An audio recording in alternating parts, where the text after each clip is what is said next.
De acuerdo, ¿qué tal? Muy buenos días. Hoy, 28 de octubre del año 2010, damos comienzo a la primera mesa del Congreso Internacional de Economía. Es un gusto para mí, Luis Augusto Chávez, y para la doctora Vania López, quienes desde la UAP, la Benemérita Universidad Autónoma de Puebla, pues nos encanta dirigir una mesa que tiene por nombre Transición Energética, Conflictos Socioambientales y Alternativas de Solución. Para esta mesa, en este momento tenemos a dos ponentes, la doctora Angélica Tacuba Santos y el doctor Omar Rojas García. La primera presentación corre a cargo de la doctora Angélica y tiene su presentación por título Empresa Petrolera y Transición Energética Global. Me permito tomar un momento para exponer un breve resumen de su currículum vital. Ella es doctora en Economía por la Universidad Autónoma Nacional Autónoma de, perdón, por la Universidad Nacional Autónoma de México y además es candidata al Sistema Nacional de Investigadoras e Investigadores que ofrece el Consejo Nacional de Humanidades, Ciencia y Tecnología, CONACYT. Actualmente se desempeña como profesora investigadora de tiempo completo en el Instituto de Investigación de Economía de la Universidad del Mar, Campus Huatulco. Esta universidad pertenece al sistema de universidades del estado de Oaxaca. Sus principales líneas de investigación son política fiscal, finanzas públicas y desarrollo rural, de donde se han derivado algunas publicaciones en capítulos, artículos, en revistas en los últimos años. Actualmente imparte algunas asignaturas relacionadas con historias del pensamiento económico, economía política, comercio internacional, economía pública y finanzas públicas. Sin más, voy a ceder la palabra a Angélica para que disponga de 15 minutos para hacernos eh, o para comunicar su presentación. Adelante, Angélica.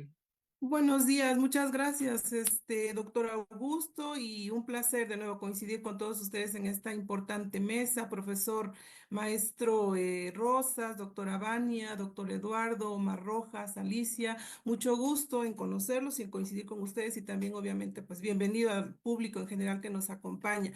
Voy a dar inicio a mi presentación, tratar de ajustarme al tiempo que me están marcando, que son 15 minutos. Augusto, por favor, si me haces de nuevo, me apoyas con la presentación para iniciar.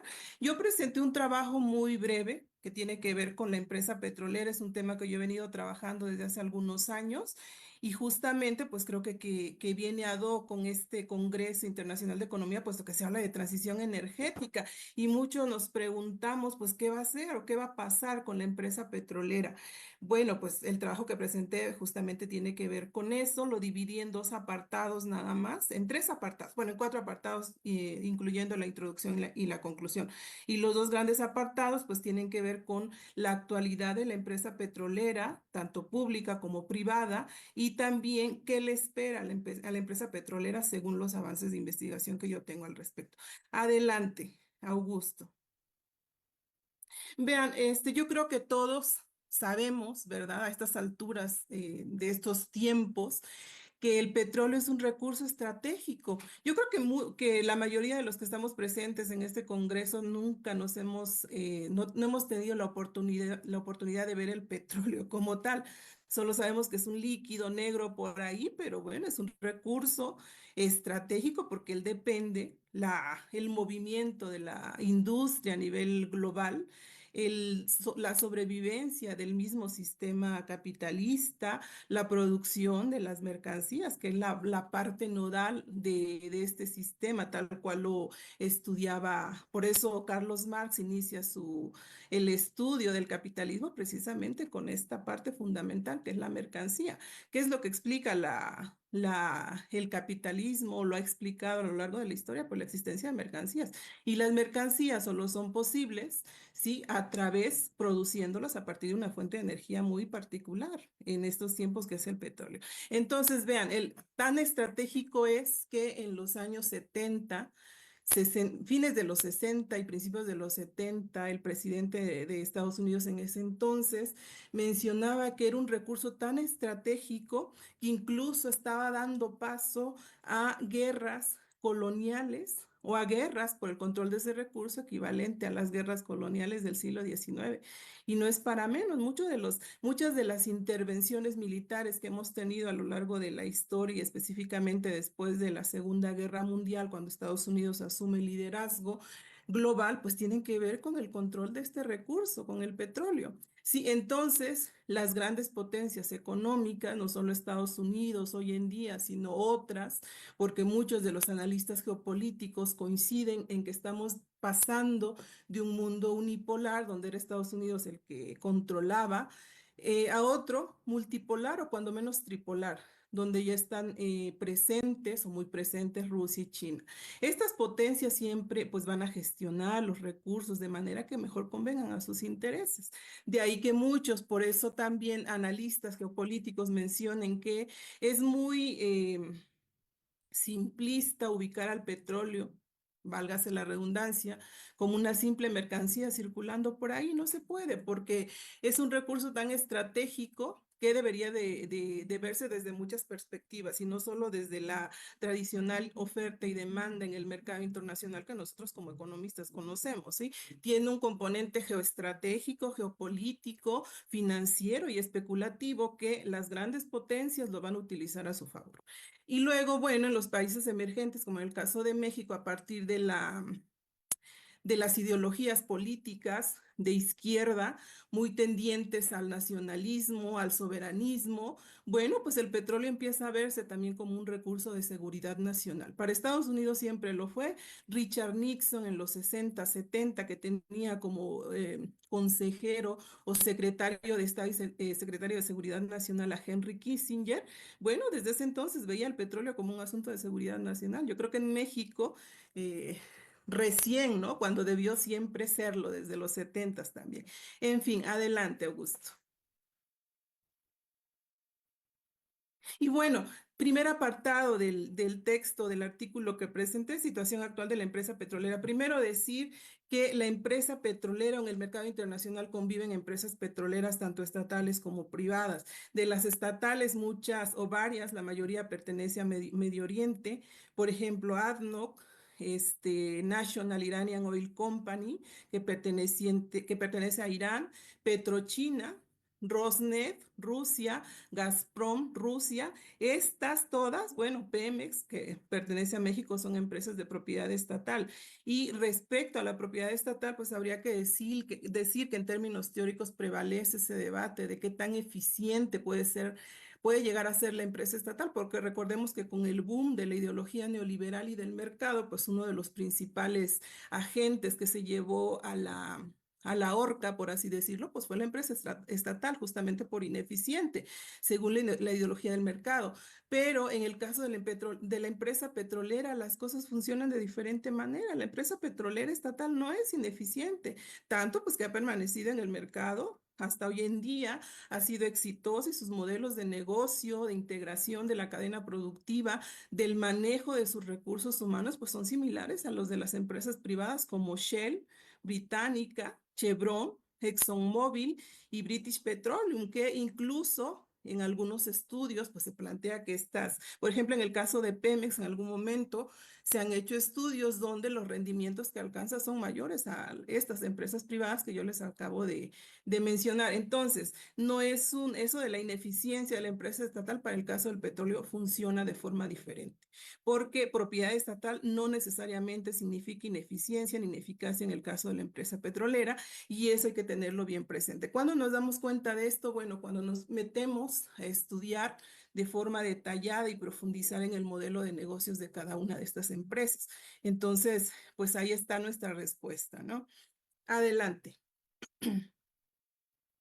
Bien, entonces, como decía, el supuesto de ineficiencia de la empresa petrolera estatal, pues no es un absoluto, porque compiten en el mercado mundial y como decía al principio, no estamos hablando de una simple mercancía, estamos hablando de un recurso natural que es estratégico. Entonces, la empresa petrolera estatal, va a tener que mejorar sus procesos de producción e incursionar en el mercado internacional de forma exitosa a la par de las empresas privadas porque pues así se lo exige el mercado, la anterior. Ajá, entonces, igual pues hay países como el caso de México donde existen grandes desafíos y en el caso de otros países como las petromonarquías de Medio Oriente también, no es el caso exclusivo de México, escuchar de actos de corrupción de pues gran magnitud en lo que se refiere a las empresas estatales. Sí, pero eso no significa o no predispone a la empresa estatal a la ineficacia y como decía en el caso del petróleo, pues habría que ver exactamente cuál es el desempeño. Sí, la empresa petrolera estatal pues está obligada a perfeccionar sus procesos productivos en la medida que el desarrollo tecnológico avanza y que se requieren de nuevos métodos de producción que dañen lo menos posible al medio ambiente. Sí, hoy en día, pues empresa estatal y privada se encuentran produciendo petróleo y transformándolo en combustibles, en tanto la industria global mantiene su demanda habitual. En esta gráfica vemos las principales empresas petroleras por capacidad de producción y vemos que, bueno, en los tres primeros lugares están empresas de Medio Oriente y Rusia con Gazprom. Gazprom no es una empresa petrolera al 100%, su principal recurso es el gas natural.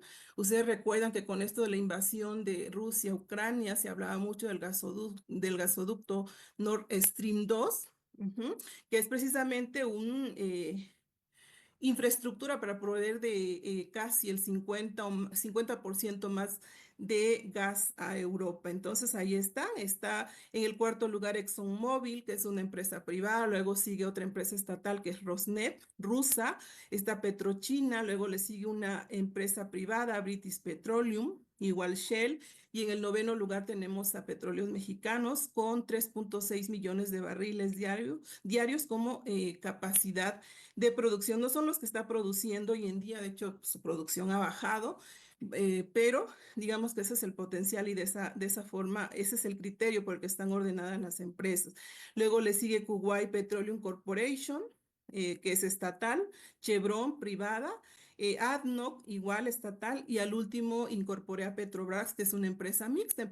Petrobras no es de propiedad estatal, ahí tiene una participación importante el capital transnacional, bueno, porque así lo aceptó el Estado brasileño y ese es el modelo de negocios que se maneja. Si es una empresa de propiedad mixta, participa el Estado, pero también participa el capital internacional. Adelante, Augusto.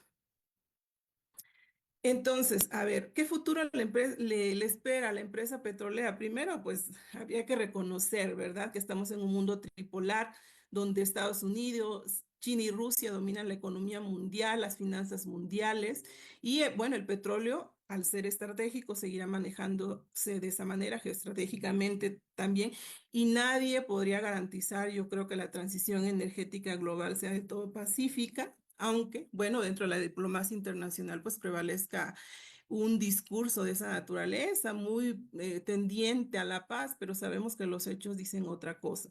Entonces, bueno, en los países petroleros, las empresas estatales y privadas, con excepción de Gazprom, cuyo principal producto es el gas, se mantendrán enfocadas en el desarrollo integral de la cadena petrolera como lo han hecho hasta ahora, desde la exploración, extracción, refinación, petroquímica, comercio y distribución, porque eso hay que decirlo también, en el mercado global las empresas estatales y privadas están integradas en su cadena de producción. Sí, México fue la excepción, con Petróleos Mexicanos se abandonó desde los 80 el Sistema Nacional de Refinación, mientras que las demás empresas petroleras avanzaban en todos los demás eslabones.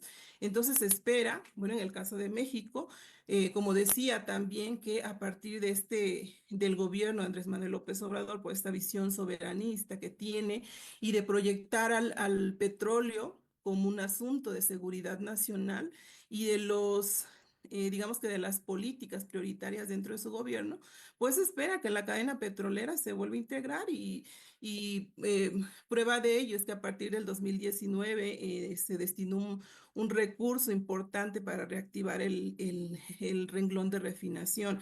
Y bueno, pues los resultados ahí los tenemos, la nueva refinería de Dos Bocas, la adquisición Deer Park, que es un de Shell en Estados Unidos. Ahí está, ¿no? Se espera entonces que cuando México siga en esa dinámica. En los países no petroleros, bueno, en el caso particular de China, que es un caso muy interesante también para estudiar aparte, la refinación será el rubro que más crezca. De eso hay estadísticas, lo que explica que a nivel mundial, bueno, China hoy en día ocupa el segundo lugar en refinación y nos preguntaríamos, pero ¿por qué si China no está entre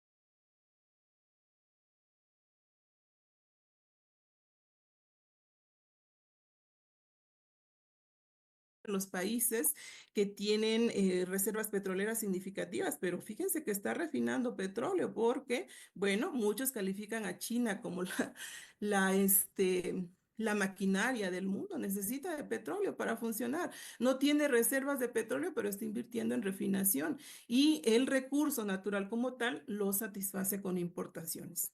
Ujú.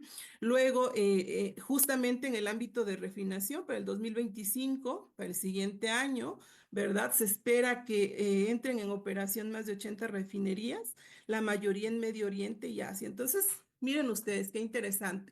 Yo creo que en México, cuando nuestros políticos en décadas pasadas nos dijeron que el petróleo, que refinar no era negocio, se equivocaron, porque miren, aquí está. Para el 2025, 80 refinerías más.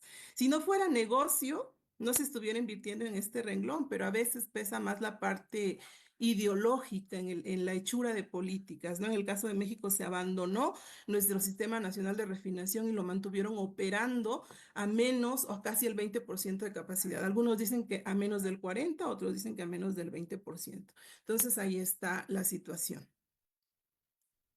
En resumen, bueno, ¿qué le espera a la empresa petrolera? Se seguirá desempeñando de manera normal en el futuro. Uno esperaría que con este tema de transición energética, pues la empresa petrolera está a punto de colapsar y de desaparecer. No es así, porque la transición energética es un proceso demasiado lento, paulatino. Desde finales de los 80 se viene hablando de ello con el informe Brundtland y se ha avanzado muy poco. Imagínense que sustituir al petróleo que ha dominado la economía mundial en los últimos siglos por otras fuentes alternativas, pues no es tan sencillo como se pensaría. Entonces, no depende a veces ni siquiera de las políticas o de la buena intención de los gobiernos, sino de muchos otros factores geopolíticos, geoestratégicos, intereses, control por los territorios. Entonces, por eso yo decía hace un ratito que nada garantiza que la transición energética, aunque estemos hablando de energías renovables, ¿sí? En teoría abundantes, pues sea del todo pacífico. Todo va a depender de, pues, cómo gestionen pues este proceso las grandes potencias financieras, Estados Unidos, Rusia, China, militares, financieras, este proceso. Adelante. Bueno, pues en el futuro cada país diseñará la política que responda mejor a a su situación, sea productor o no de petróleo. En el caso de México, bajo el paradigma de la soberanía de los pueblos que está en el Plan Nacional de Desarrollo 2019-2024 y hoy en con el nuevo gobierno de Claudia Sheinbaum dentro de sus 100 acciones prioritarias de gobierno, pues está esta parte de la soberanía, del paradigma de la soberanía de los pueblos, donde entra el petróleo y otro rubro básico, que son los granos básicos. En el caso de México, maíz, trigo, frijol y arroz. Sí, bueno, se avanzará también en la autosuficiencia de gasolinas y diésel bajo este paradigma de seguridad para depender menos del exterior. Y pues en el caso de Petróleos Mexicanos, continuará con sus actividades habituales de exploración de nuevos yacimientos, dando énfasis a la transformación de la materia prima para cubrir su demanda interna de combustible. Es un sector que en el pasado se abandonó deliberadamente por seguir las directrices de la División Internacional del Trabajo. En esa gráfica 2 vemos la capacidad de refinación de 10 países seleccionados y está la estadística que yo les mencionaba hace un ratito. Sí, en el lugar número 1 está Estados Unidos con 18.143 millones de barriles diarios. En segundo lugar está China y en tercer lugar está Rusia. Ahí yo creo que vemos claramente una de las tendencias o características del mundo tripolar que hoy vemos. Las tres potencias más grandes hoy en día están en el negocio de la refinación. Curiosamente, no aparece México. Yo creo que si en décadas pasadas no se hubiera abandonado la refinación o la transformación de la materia prima, seguramente aparecería, porque aparece Brasil. Y en términos de reservas petroleras, Brasil tiene menores reservas que México y sin embargo está dentro de las 10 empresas o 10 países con mayor capacidad de refinación. En fin, está Japón, que tampoco es un país con grandes Angélica, reservas. disculpa, puedes Sí, ir cerrando. claro que Gracias. sí. Entonces, pues ahí están las estadísticas, ¿no? Ya después, si el trabajo se publica, será cuestión de que ustedes lo revisen con mayor calma. Adelante, para concluir con la siguiente diapositiva. La conclusión, bueno, es que en el contexto del cambio climático, la sostenibilidad ambiental y la transición energética, pues las noticias de alarma sobre los picos del petróleo y su agotamiento vistos desde el punto de vista de la investigación académica seria, pues más que infundirnos temor, resaltan la importancia del petróleo como fuente de energía y su manejo por los países tratándose de un recurso natural estratégico, como lo mencioné, para la maquinaria productiva mundial, para el capital mismo, ¿verdad? El capital mismo no se explicaría sin el petróleo, pues era de esperarse que diera lugar a fuertes enfrentamientos y guerras entre los diferentes polos de poder para mantener el control. Y bueno, pues la conclusión general del trabajo es que la empresa petrolera seguirá el juego tradicional de la oferta y la demanda, ¿verdad? A la par del juego geopolítico y geoestratégico en manos de las grandes potencias que son las que definirán el futuro de la empresa petrolera. Es todo de mi parte. Muchas gracias, Augusto. Muchas gracias, Angélica. Creo que nos da un buen panorama sobre el sector petrolero y su importancia, ¿no? A nivel global, pero también ubicado en este contexto mexicano. Bueno, para dar continuidad a esta mesa, vamos a dar pase a la segunda presentación, que corresponde al doctor Omar Rojas García. Omar es doctor en geografía por parte del Instituto de Geografía de la UNAM.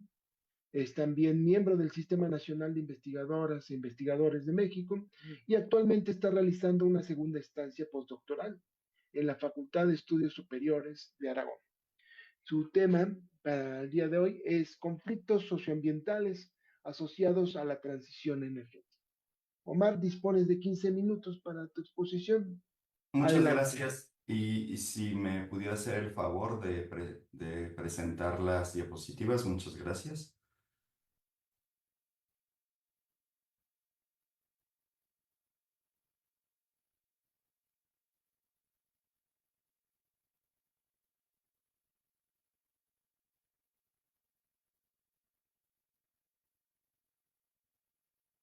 En lo que se presenta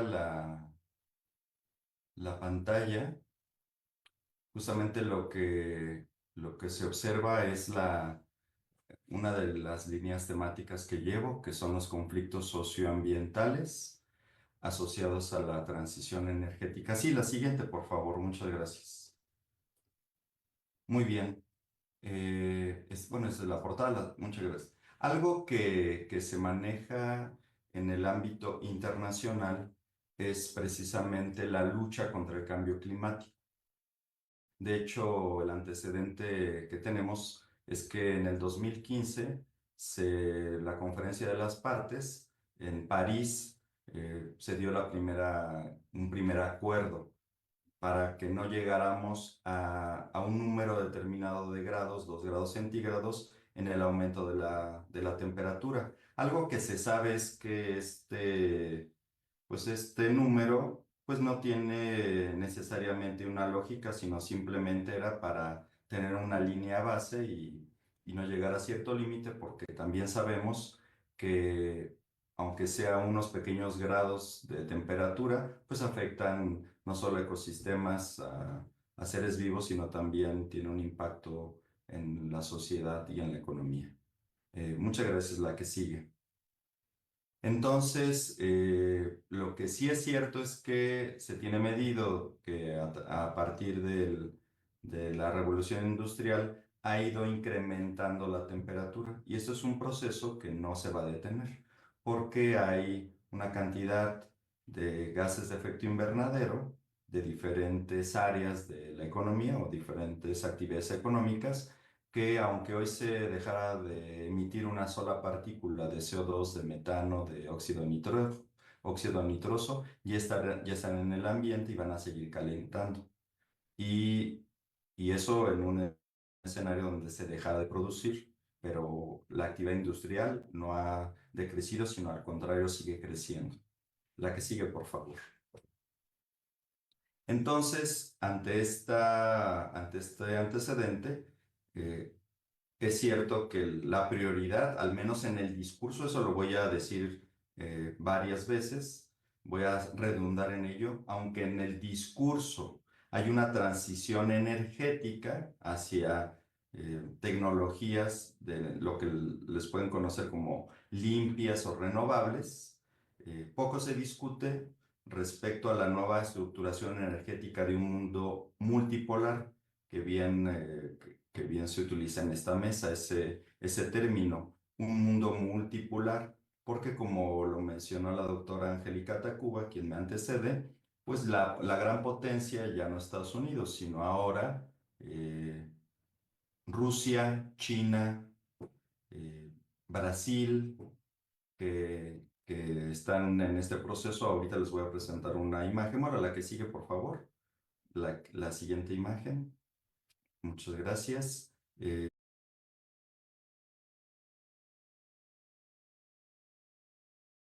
Donde la principal fuente energética no son las energías renovables, no es la energía que proviene del agua, del sol, del aire, o más bien del viento, no del aire, sino sigue prevaleciendo el consumo, la producción a través del gas natural, de la quema de combustibles fósiles. Esa es la realidad que hoy tenemos. El discurso de esa transición hacia energías renovables es eso, un discurso. No estoy diciendo que no se lleve a cabo, pero no se puede satisfacer las necesidades que hoy requiere la industria a través de estas energías que se les conoce como renovables. La que sigue, por favor. Esta imagen, que la fuente es el Statistical Review of World Energy en el 2021, nos hace ver la importancia que tiene Rusia como un país exportador de petróleo hacia otros países. La que sigue, por favor.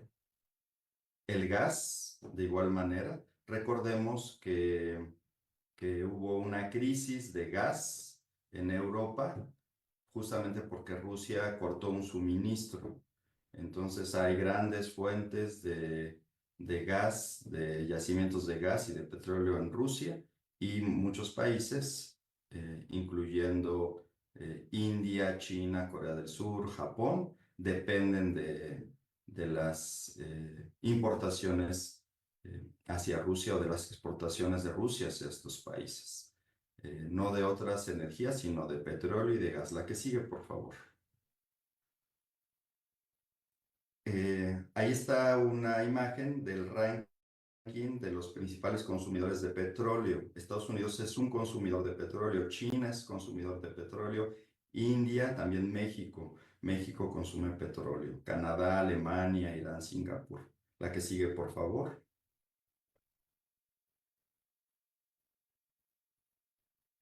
Y entonces, no es de sorprenderse que, siendo países consumidores de petróleo, hay una quema de combustibles que generan gases de efecto invernadero, y por ello también está asociado que los grandes países que emiten grandes cantidades de CO2 a la atmósfera, que son gases de efecto invernadero, pues son precisamente China, India, Estados Unidos, Rusia. A pesar que en el discurso se menciona que hay una transición energética hacia los renovables. La que sigue, por favor. Entonces, Entonces estamos viendo en esta imagen que aunque hay ahora ya una incorporación de la generación de energía derivado de estas energías nuevas, el viento, el sol, la energía nuclear, las hidroeléctricas,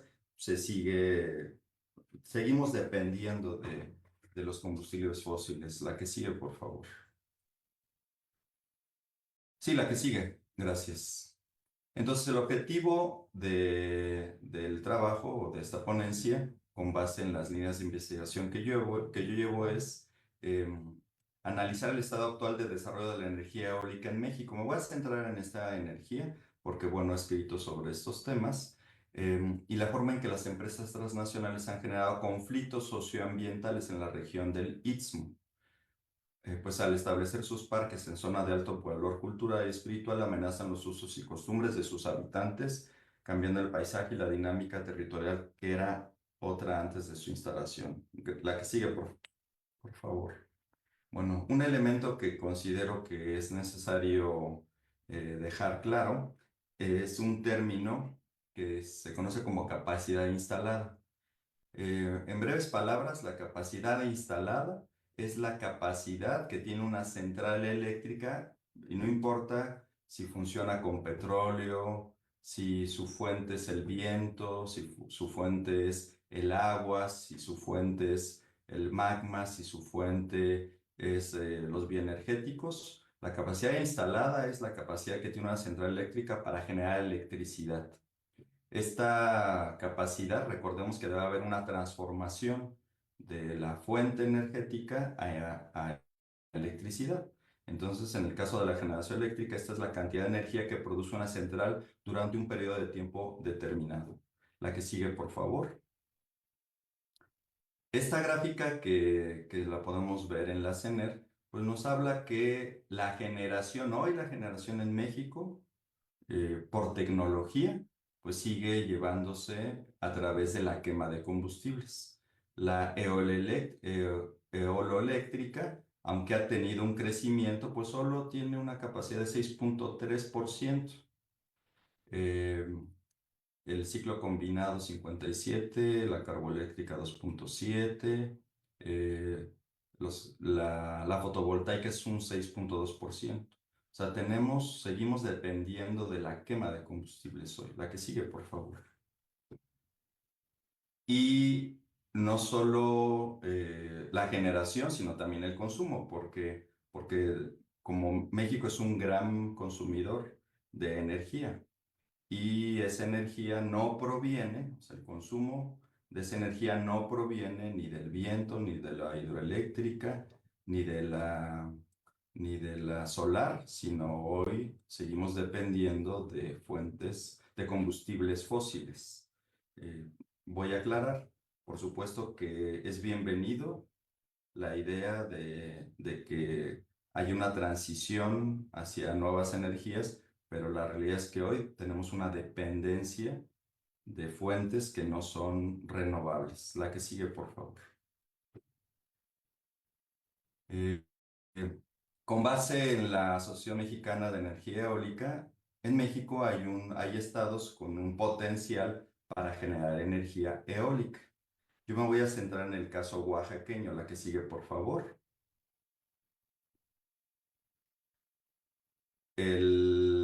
La capacidad instalada que nos da la CENER es que eso es un mapa, es un mapa de las fuentes que tenemos de energía: carboeléctrica, ciclocombinada, eólico, fotovoltaica, geotérmica, nucleoeléctrica, térmica y turbina hidráulica.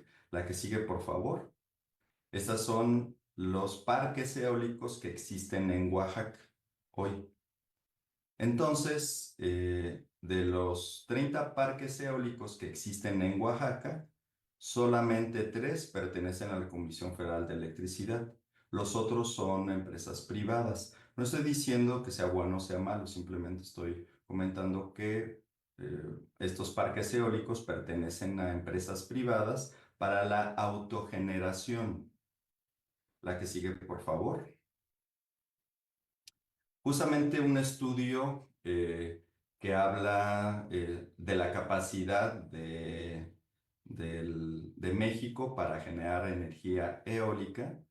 Pues menciona que el Istmo es el lugar por excelencia en un ranking, es en el ranking de la capacidad para generar electricidad, el Istmo se lleva el máximo ranking. Entonces es un sitio ideal para la generación de energía eólica. No en todo el país se puede generar la misma potencia para ser transformada en energía eléctrica y el Istmo es el que sea por excelencia. La que sigue, por favor. Y entonces, en el caso que estudiamos, que es en el Istmo, en esta barra, los icots conocidos como mareños o guaves, pues están en esta región, la que sigue, por favor. Ellos tienen una profunda relación socioambiental con el mar, porque debido a los grandes vientos que existen, las comunidades están ligadas al mar para la pesca, eh, a diferencia de otros pueblos donde su base cultural está relacionada al maíz, aquí es hacia la pesca. Y la que sigue, por favor. Y se han estado enfrentando que empresas eh, transnacionales han querido invadir sus territorios para implantar parques eólicos en estas lagunas. La que sigue, por favor. El gran problema es que todo esto se ha hecho de manera apócrifa, o sea, es decir, a través de asambleas apócrifas. Eh, la que sigue, por favor. Y ha cambiado el paisaje de esta región. Entonces, lo que generó fue un conflicto socioambiental donde hoy muchas empresas ya no pueden usar el territorio para implantar sus plantas eólicas debido a que desde hace varios años ha habido una movilización derivado de ese conflicto socioambiental para detener la entrada de cualquier proyecto eólico. La que sigue, por favor. El, Estos pueblos originarios han alzado la voz para detener este proceso que se conoce como acumulación por desposesión. La que sigue, por favor. Y pues no es más que el permitir que a través de ese discurso hegemónico de la lucha contra el cambio climático, se pretende subordinar territorios donde hay una fuente energética, que en este caso es el viento. Yo insisto que es un discurso porque en la realidad la actividad industrial no se va a detener. Dependemos hoy y durante muchos años vamos a depender de los combustibles fósiles y se puede decir que el discurso de la sostenibilidad a través de energías renovables, pues es eso, un discurso. La temperatura, por desgracia, va a seguir aumentando porque hay una gran dependencia del petróleo, hoy más con la entrada de Rusia como un país hegemónico de estos combustibles, de China también como un país que procesa el petróleo de India y lo que vamos a esperar es que pues se van a seguir invadiendo algunos territorios en la búsqueda de estas fuentes, generando conflictos socioambientales. Sabemos que en el futuro uno de los grandes temas que se van a tocar pues va a ser acerca del litio. Con esta tendencia del uso del auto eléctrico, México tiene fuentes de litio y pues vamos a seguir estudiando los casos de nuevas energías, de energías alternativas que pretenden precisamente pues afianzar este discurso de la transición energética. Muchas gracias. Muchas gracias, Oman. Muy interesante este caso. Bueno, a continuación teníamos programado una presentación de Pedro Montalvo, no obstante, cuestiones personales, limitó su participación en la mesa, pero bueno, este tiempo lo aprovecharemos planteando algunos cuestionamientos, algunas, algunas aclaraciones que el público nos ha expuesto tanto en este chat como en la presentación que se va realizando desde Facebook. Bueno, una de las preguntas está muy centrada en el aspecto del papel del petróleo. Lo abordan en ámbitos, en el ámbito internacional.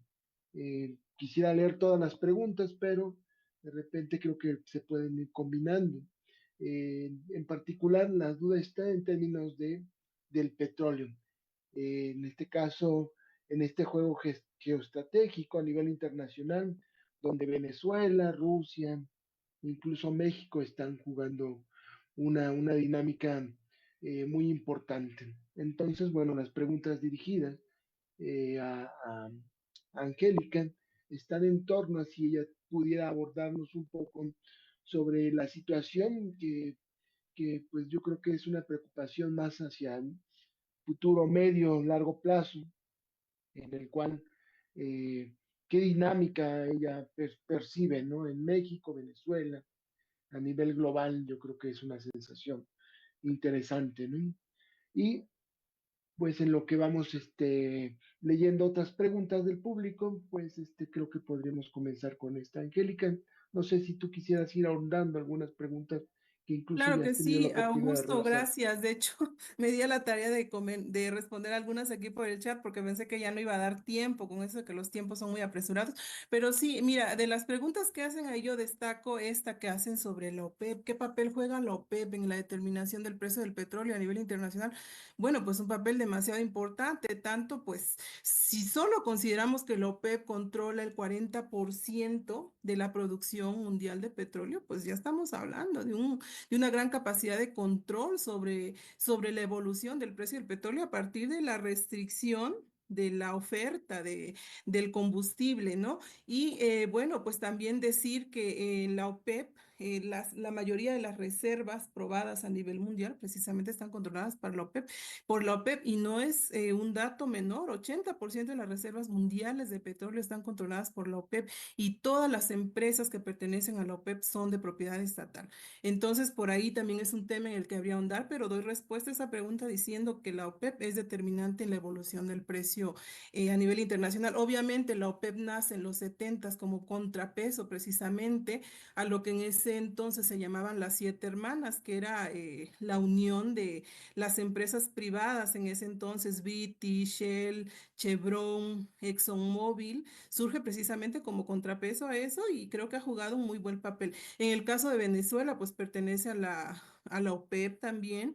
Y otra pregunta que justamente que hacían ahí era que si Occidente puede obligar a Venezuela a venderle petróleo. No lo puede obligar porque tiene como paraguas jurídico, normativo, digamos, geopolítico, pues a la OPEP no puede, a menos que sea con una invasión. Y eso lo hemos venido viendo a lo largo de los años, los bloqueos. ¿Qué hay detrás de ese trato que Estados Unidos le da a Venezuela? El petróleo.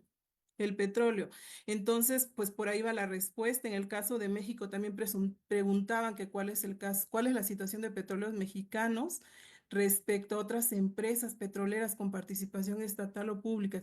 Miren, para el caso de petróleos mexicanos, al menos en mi línea de investigación, el parámetro que he tomado para medir si Petróleos Mexicanos es una empresa competitiva a nivel global es su balance financiero. Me he enfocado mucho a estudiar junto con Augusto, de hecho lo hicimos en el año que estuvo haciendo la estancia en la UAP, a profundizar en el estudio de los indicadores financieros internos de petróleos mexicanos, porque generalmente en México, cuando hablamos de petróleos mexicanos, solo se destaca en el campo de la investigación académica el papel que juegan los ingresos petroleros en las finanzas públicas. Se nos dice que las finanzas públicas de México están petrolizadas, que el petróleo aporta casi una tercera parte del presupuesto, que es necesario pasar una reforma fiscal donde jueguen un papel más preponderante los impuestos y no se nos dice cómo se desempeña Pemex al interior a nivel corporativo. Entonces, si nosotros tomamos ese instrumento financiero que es su balance financiero justamente. Petróleos Mexicanos, si se compara con otras empresas estatales de la misma OPEP o con otras empresas privadas como Chevron, Shell, ExxonMobil, es rentable, es una empresa rentable, es una empresa que genera utilidades inimaginables, de verdad. Nosotros con Augusto, bueno, en su momento hicimos un seguimiento de varios años y las utilidades de Petróleos Mexicanos son extraordinarias. Como mexicanos, yo creo nos preguntaríamos, ¿dónde está ese dinero?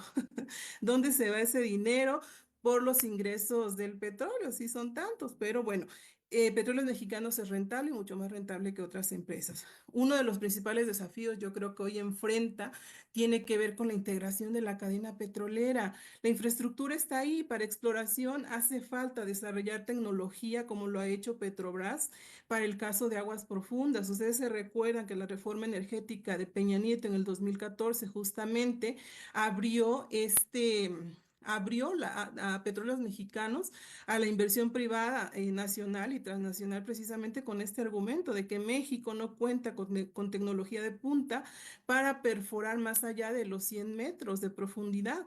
Entonces, hace falta en esa parte, yo creo que el gobierno que acaba de terminar no tocó ese tema a fondo. No lo veo en el presente gobierno de Claudia Sheinbaum, pero si Pemex se quiere posicionar como una empresa además de rentable, competitiva y como un referente a nivel internacional en términos de la empresa petrolera global, tiene que pasar a esa fase del desarrollo de tecnología de aguas profundas, porque el petróleo de aguas someras pues está terminando, entonces cada vez hay que explorar a mayor profundidad.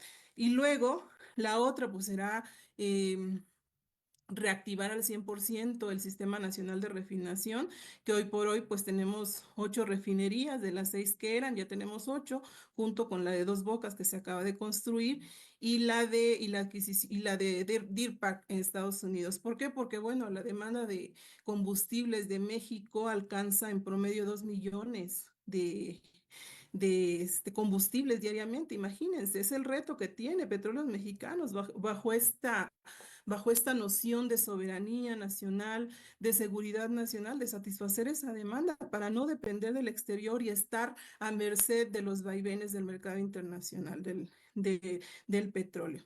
Pues creo que sería eso. Con eso daría respuesta a alguna de las preguntas, Augusto.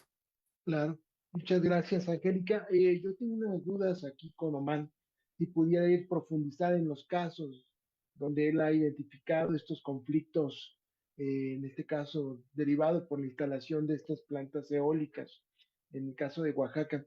Y mi cuestionamiento es sobre, entiendo que los contratos de instalación implica no solo ceder los derechos para el uso de la tierra, pero también la empresa tiene una obligación de compensar a la población. No sé si él está informado sobre sobre qué acciones, qué actividades ha realizado esta empresa para de alguna u otra compensar, ¿no? En el territorio a la población que de alguna u otra forma está cediendo los derechos en el uso de la tierra. Y en el segundo cuestionamiento es en torno a la resolución de los conflictos. ¿Cuál ha sido el proceso para la atención a estas inconformidades?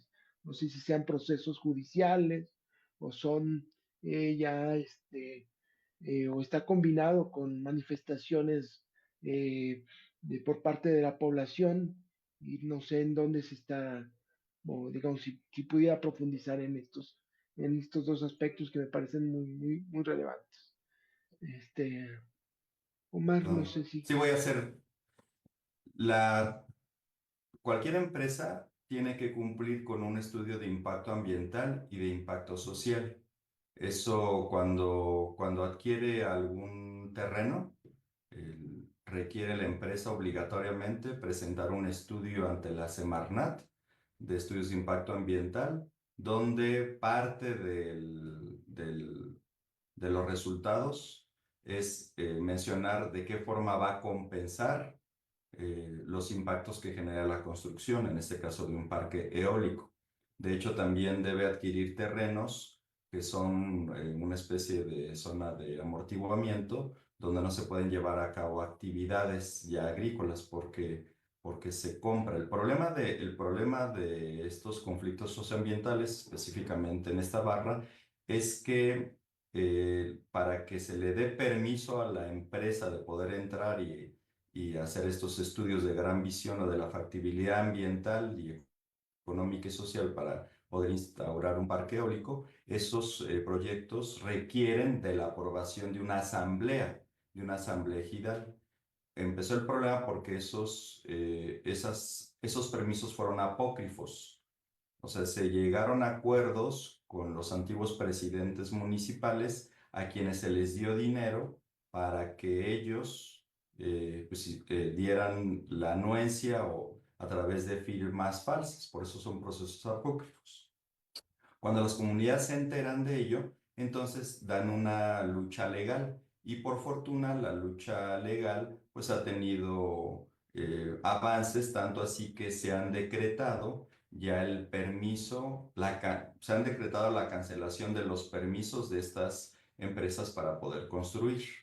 En el caso de otras donde sí se han construido, que es, los casos están en la comunidad de Unión Hidalgo, ahí justamente la empresa se compromete más bien en realizar las actividades de compensación, mitigación de impactos. Y no solo se ha comprado los terrenos o se paga una renta, que eso también es válido. La renta tiene una derrama económica para las comunidades porque no se les compra, sino se les renta, pero se les limita también a llevar a ciertas actividades. En el caso específico de esta barra Santa Teresa, el conflicto socioambiental, lo menciono, fue porque no se llevó a cabo el proceso de manera legal. Y hubo violencia porque se les amedrentó, por eso generó un conflicto social, socioambiental, en este caso para detener la instauración de parques eólicos, y esa lucha sigue actualmente, porque en esa barra no se permite hasta el día de hoy ningún estudio de exploración por parte de empresas. Justamente entonces ese es el avance que ha tenido la unión no solo de estas comunidades, sino de otras que se han sumado al esfuerzo de detener estos proyectos por el antecedente de que con esas palabras se le quiso engañar al pueblo. Entonces, por fortuna, hay muchas instancias académicas, ONG se han sumado a la causa para orientar a los pobladores de cuáles son los mecanismos legales para detener este tipo de proyectos. Muchos de ellos justamente asociados a la OIT, pues de la capacidad de las comunidades para decir no, porque también las comunidades pueden decir no, no queremos este tipo de proyectos. Hay otros proyectos, la mayoría de ellos privados, que sí han logrado a través de un proceso, al menos legal, que es la manifestación de impacto ambiental, poder instaurar estos parques eólicos, pero al menos en esta barra no, hasta ahorita, y un no futuro, que eso es lo que han mencionado las comunidades. No se va a permitir la construcción de parques eólicos en esta barra. Muchas gracias, Omar. Una pregunta, aprovechando tu área de especialización, por acá hay una pregunta que hace sobre lo que plantea la masificación de las máquinas, los automóviles, en lugar de estar utilizando energías fósiles, transiten a energías híbridas, ¿no? Una combinación fósiles, limpias. Pero en este caso la pregunta es, y bueno, lo he escuchado en varias ocasiones, las energías limpias no son tan limpias, ¿no? Digamos, en tu posición como experto en geografía, eh, digamos, ¿por qué estas energías no son tan limpias, ¿no? Bueno, voy a poner 3 ejemplos. Para poder construir las celdas fotovoltaicas se requiere de minerales. Entonces se debe haber una explotación pues minera para poder obtener estos minerales para las celdas fotovoltaicas. Como mencioné al principio, las celdas fotovoltaicas solo satisfacen cierta demanda. O sea, no, si nosotros quisiéramos, por ejemplo, depender únicamente de la energía fotovoltaica para un proceso industrial, eso sería imposible, porque pues son energías que también pues funcionan intermitentemente dependiendo de la insolación o de la energía que proviene la onda corta del sol. Entonces, se han hecho estudios donde para poder satisfacer la demanda de un negocio, no se puede satisfacer esa demanda únicamente con energía solar. Lo mismo sucede con la energía eólica. Por eso, estos proyectos satisfacen un porcentaje, en este caso pequeño, de las empresas. Es para el autoabastecimiento, pero en la realidad, las empresas, voy a utilizar un término coloquial, están colgadas de las redes, o sea, la red de CFE, que produce energía derivado de la quema de combustibles. Entonces, es un discurso, porque si una empresa quisiera únicamente depender de la energía eólica o solar, sería imposible, porque la demanda de las empresas no va a ser no se va a satisfacer únicamente por estas energías limpias. Por otra parte, pensemos en la construcción de, de las hélices, la construcción pues de todo el parque eólico genera impactos ambientales. Por último, me voy a centrar en los autos eléctricos. Por supuesto que es una buena noticia que haya nuevas fuentes energéticas, pero imaginemos que vamos a circular con puros autos eléctricos. Ese auto eléctrico, la fuente, o sea, en este caso litio, pues proviene también de la explotación minera. Entonces, en una ciudad como México, como la Ciudad de México, imaginemos que circularan puros autos eléctricos. Estarían estacionados estos autos eléctricos en las horas de mayor tránsito. Pero también lo que no se dice es que para la construcción del auto, pues hay un proceso industrial. Ese proceso industrial, la energía que se utiliza para construir un auto eléctrico no proviene ni de la energía solar ni de la energía eólica, sino proviene de la quema de combustibles. Entonces, pensar que el auto eléctrico es la solución para detener la emisión a la atmósfera de gases de efecto invernadero o de gases contaminantes es una falacia. Lo que se busca es que haya otro tipo de movilidad. O sea, que las políticas estén más concentradas en el transporte masivo, o sea, es decir, que un solo transporte lleve a más gente y evitar que un solo individuo vaya transitando en un auto, no importa que sea eléctrico. También que se haya nuevas vías para nuevo transporte como bicicleta, como patines, pero la realidad es que todavía falta porque al menos en la Ciudad de México no todas las alcaldías, no en todas las colonias se puede circular en bicicleta. Hay lugares donde es peligroso. Entonces, no todas las energías son limpias, aunque así se diga, porque para poder construir un parque eólico, una planta solar requirió de una explotación minera. Y no son proyectos que necesariamente, al ver un estudio de factibilidad, hacer ese estudio, resulta que, como se dice coloquialmente, sale más caro el caldo que las albóndigas, porque produce poca energía eléctrica y genera grandes daños ambientales, sociales y económicos. Muchas gracias, Román. Bueno, aquí en el chat noto otras preocupaciones. Lamentablemente no tendremos la oportunidad de discutirlas, quizá en eventos posteriores.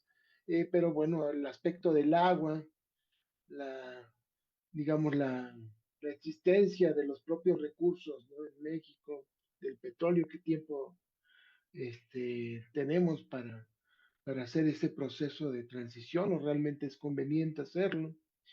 Y bueno, hay varios temas todavía por desarrollar. Ojalá en breve tengamos otros espacios para ir platicando al respecto.